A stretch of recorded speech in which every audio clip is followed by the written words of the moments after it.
আজকে আমরা সবাই মিলে গেছিলাম সুন্দরবনের কাছে সুন্দরবনের খুব কাছে আমাদের বাড়ি থাকা সত্ত্বেও কিন্তু আমরা সুন্দরবনে তেমন একটা যাই না, তেমন ভালোও লাগে না। কিন্তু আজকে আমরা সুন্দরবনের খুব কাছ থেকে ঘুরে এসেছিলাম, তো সেখানে আপনাদের কাছকে নিয়ে যাব। আসসালামু আলাইকুম, সবাই কেমন আছেন? আলহামদুলিল্লাহ, আমরাও ভালো আছি। তো যাবার আগে আমি আজকে আমার মার একটা শাড়ি বার করে নিয়েছিলাম, আজকে মার শাড়ি পরে তারপরে যাব। আর এখানে জিমের আব্বু ঘুমাচ্ছিল, তো বলছিল তোমরা আগে রেডি হও, তারপরে আমি রেডি হব। আমরা রেডি হওয়ার পরে ওদের তো রেডি হতে সময় লাগে না, তো সেজন্য আমরা আগে রেডি হয়ে নিয়েছিলাম। তারপরে ও ঘুমাচ্ছিল, ও ঘুম থেকে উঠে তারপরে রেডি হবে। আর আমি এই জায়গায় চুড়ি আর ঘড়ি বার করছিলাম, শাড়ির সাথে কোনটা বেশি ভালো লাগবে, তো আমি ঘড়ি পরছিলাম। আমার কাছে ঘড়ি বেশি পছন্দ হয়েছিল, শাড়ির সাথে খুব ভালো মানাবে। বাড়িতে আসলে আমি তেমন শাড়ি পরি না, আমার মার শাড়ি পরি সবসময়, আমার কেমন শাড়ি পরতে ভালো লাগে না। আর আমি হচ্ছে খুব হিজাব প্রেমী, আমার হিজাব না পরলে জন্য আমার কোনো কিছুতে সাজ কমপ্লিট হয় না, তো আমি এই জায়গায় হিজাব পরে নিয়েছিলাম। তারপরে জিমের সাথে একটু ছবি তুলতে চাচ্ছিলাম, কিন্তু জিম তো রেডি করানোর পরে শুধু বাইরে যাবে, তো সিঁড়ি থেকে নামতেছিল আর ক্যামেরার দিকে চেয়েছিল। তারপরে আমরা রেডি হয়ে বার হয়ে পড়লাম আমাদের গন্তব্য যাওয়ার জন্য। আমরা সবাই রেডি হয়ে নিয়েছি। আর নোনা হাওয়াতে আমার চেহারার অবস্থা খুবই খারাপ, ঢাকায় থাকলে তাও একটু ফিরে আমার চেহারা, কিন্তু এই জায়গায় আসলে এমনিতেও আমি কালো, আরো বেশি কালো হয়ে যায়। তারপরে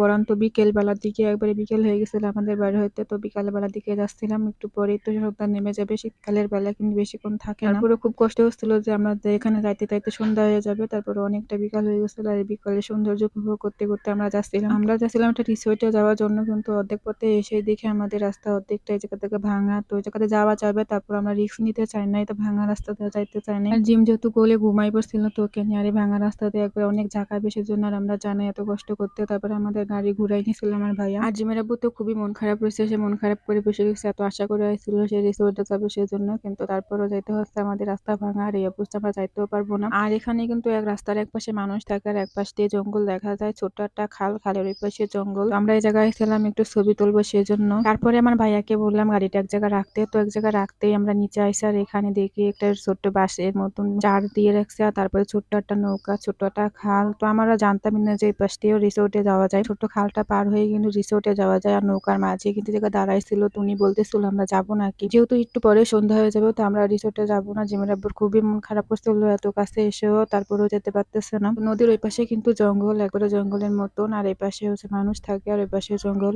আর এখানে আমার ভাই আর ভাবি ছবি তুলতেছিল, আমার ভাবি সুন্দর সুন্দর ছবি তুলে দিচ্ছিল আমার ভাইয়া। আর জিম যেহেতু ঘুমাইছিল, তো জিমের আব্বু জিমকে ঘুম ভাঙানোর জন্য নদীর পাশে দাঁড়ায় সাথে কথা বলতেছিল। একটু পরে যেহেতু সন্ধ্যা নেমে যাবে, এই সুন্দর দুই কাপলের ছবি তুলে দিচ্ছিল আমার ভাই ভাবি, তো ওরা ভাবছিল আমি ওদের ছবি তুলতেছি, পরে একটু ভিডিও করে নিলাম। আর এখানে তো আমি আমার জিমের সাথে খেলা করতেছিলাম, একটু হাঁটাহাঁটি করতেছিলাম। তারপরে জিমের আব্বু তো ক্যামেরা ধরছিল, ওই জায়গাতে যেতেই চাইছিল না। সন্ধ্যা কিন্তু নেমেই আসছে, তারপরে যেতে চাইছিলাম বাসায়, কিন্তু আমার ছেলে তো একদমই যাবে না এখান থেকে। আর আমি তো আমার মার শাড়ি পরছিলাম, কালো শাড়ি, আর আমি এমনিতেও কালো, সবকিছুই কালো লাগতেছিল। তো কেমন লাগছিল আমার মার শাড়িটা? আমার মার শাড়ি পরতে কিন্তু আমার ভীষণ ভালো লাগে। আমার মা এই শাড়িটা 1 বছর ধরে রেখে দিয়েছিল, এখনো পরে নাই, শুধু আমাকে পরাবে সেজন্য। আমার মার শাড়ি কিন্তু পরতে আমার ভীষণ ভালো লাগে। আমার যদি মা যদি পরতো তো মার ভেঙে যেত, সেজন্য মা রেখে দিছিল, এখনো পরে নেই। আর কিন্তু এখানে সন্ধ্যাও নেমে আসছিল, তো এখন হচ্ছে আমরা চলে যাব, অনেক সন্ধ্যায় নেমে আসছিল সেজন্য। তো যেহেতু সন্ধ্যা নেমে আছে, এখনো ছবিও ভালো উঠবে না, তো কিছু ফটোশুট করে আমরা এখন থেকে চলে যাব, একটু খাওয়া দাওয়া করবো গাড়িতে। জিমেরা বসে আমার কিছু ছবি তুলে দিচ্ছিল, এখান থেকে কিছু স্মৃতি হিসেবে রাখার জন্য কিছু ছবি তুলছিলাম, যেহেতু মার শাড়ি পরছি। আর এই সময়টা আমরা কখনো পাবো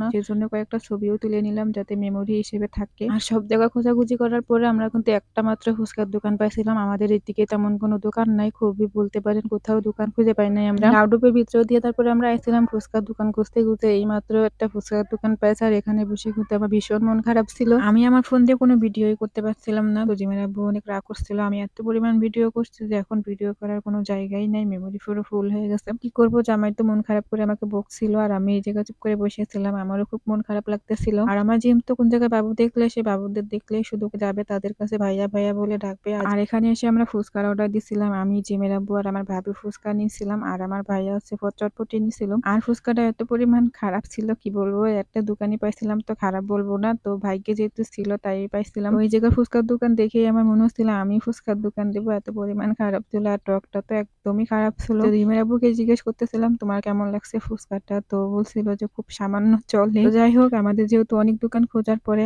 অনেক জায়গা খোঁজার পরে এই মাত্র একটা ফুচকার দোকান পাইছিলাম, আর এটাই আমাদের শুকরিয়া আদায় করতে হয়েছিল যে গ্রামাঞ্চলে তেমন করে কোথাও ফুচকা পাওয়া যায় না, এরকম ফাস্টফুডের দোকান নাই। তারপর আমি খেয়ে নিয়েছিলাম এই জায়গার টকটা তো এত পরিমাণ বাজে ছিল, মনে হয় শুধু তেঁতুল গুঁড়াই দিছে, ভিতরে কিছুই দেয় নাই। তো কিছু করার ছিল না আমাদের, এটাই আমরা খেয়ে নিচ্ছিলাম। তারপরে আর সামান্য ফুচকার থেকে কিন্তু ফুচকার দামটাই বেশি ছিল। তো ঝাল খাওয়ার পরে আমরা একটু মিষ্টির দোকানে যাচ্ছিলাম, জিম তো দৌড়ায় নিয়ে যাচ্ছিল মিষ্টির দোকানে যাবে সেজন্য। জন্য আমাকে টেনে নিয়ে যাচ্ছিল। আর আমরা যেহেতু সবাই ঝাল করে ফুচকা খাইছিলাম, তাই এখন সবাই মিলে একটু মিষ্টি খেয়ে নিব। মিষ্টি মুখ করার জন্য আমরা মিষ্টির দোকানে যাচ্ছিলাম। আর আমার জিম তো আমার হাত ধরে টেনে নিয়ে যাচ্ছিল মিষ্টির দোকানের দিকে। আর আমি কিন্তু খুব ছোটবেলা থেকে এই দোকানেই মিষ্টি খাই। আমার এই দোকানের মিষ্টি সবচেয়ে বেশি ভালো লাগে। ওই জায়গায় এসে আমরা মিষ্টি অর্ডার দিচ্ছিলাম, তো ওই জায়গায় আমার এই মিষ্টিগুলো বেশি ভালো লাগতেছিল। আর এই দোকানের ভিতরে কিন্তু মিষ্টিও বানায়। এই জায়গায় বড় বড় চুলার ভিতরে করে মিষ্টি বানাচ্ছিল সবাই। তো আমি দূর থেকে ক্যামেরা ধরে দেখতেছিলাম। আমার খুবই ভালো লাগে এবং বড় চুলায় রান্না করা দেখতে। তারপরে আমার জিমের পছন্দের মতো ওকে মিষ্টি আমি খাওয়াই নিছিলাম। আর আমরা এক জায়গায় সবাই রসগোল্লা দিছিলাম। আমার বেশ কিছুদিন ধরে রসগোল্লা খেতে মন চাচ্ছিল।